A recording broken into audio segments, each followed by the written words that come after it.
Yeah, so maths is, or being mathematically literate, if you like, is very important for people getting into technology or engineering, and not least because you need the basic qualifications to even embark on the courses. And in my experience, I've met lots of people who do think in ways that are appropriate, that would make them really good engineers or really good coders, really good programmers. But for whatever reason, somewhere along the line, they didn't get interested in maths. And I think maybe part of that is people's casual attitude to, you know, oh, it's fine not to be any good at maths. You know, people talk about not being good at maths in a way that they would never talk about not being able to read.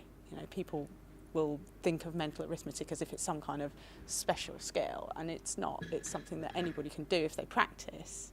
And one of my friends said to me recently, she's somebody who works as a product manager in a tech company, but came through a business route very much because she's one of these people who didn't really get on with maths.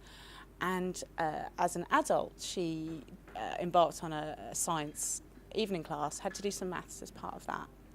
And she said she'd never realised when she was a child that you can practice at maths and that you can get better at it, that, you know, like any other skill, like practicing a musical instrument or like learning a language, that practicing maths, because she saw kids who were good at it and they just seemed to be able to do it, so she thought it was a sort of magic thing that you either can do or can't do.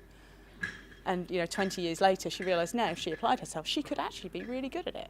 So I think it's a shame that people don't tend to sort of think about it more like that at a really early school age level, and encourage people to keep trying at it if they're not getting it, that it is a practicable skill.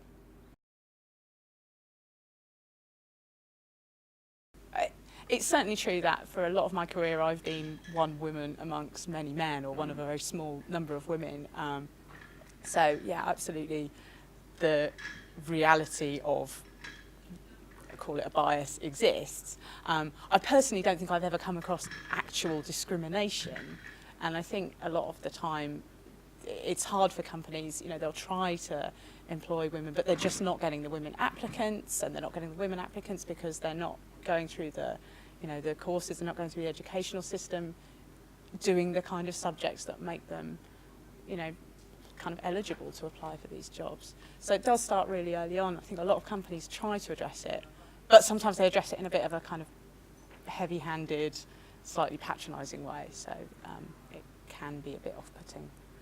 For me, as you know, the sort of beauty of maths, or the beauty of programming, the way that things can fit together just in a logical, beautiful fashion, you know, that's part of my fascination with, you know, why I got into coding. You know, it's partly about being creative, and it's partly about the kind of just the pleasure that you can get from making something efficient and beautiful and neatly coded. And I think having a brain that thinks like that, you know, not everybody thinks like that, but a lot of people do. A lot of people who do law, I think a lot of people thinking logically about law have exactly the same kind of thought processes as people who would be good at coding. I think personally the schemes, I mean, you know, I'm here at Teen Tech, so that's a good example of something that's encouraging kids of both genders that science is interesting and important and fun and creative. I think that as a teenager, going to sort of girl-specific events would have made me feel, yeah, patronised, and you know, it can make everybody feel like they're being excluded. You know, I know, you know, some of the guys that I know who work in technology find it sort of slightly odd that there are, you know, events that women can go to, and I think, well, if they're going to those events, maybe they're not going to the events where we could all go and we could all share our ideas. It is undoubtedly true that I come across people all the time looking for people who can code, you know, in specific environments, or, you know, for particular devices. And I think a lot of people who can code maybe have not been encouraged to also think about the broader user experience. You know, the best people to have on any kind of tech project understand it from a consumer perspective, understand it from a user's perspective, as well as understanding it from the engineering difficult, you know, bits and bytes level.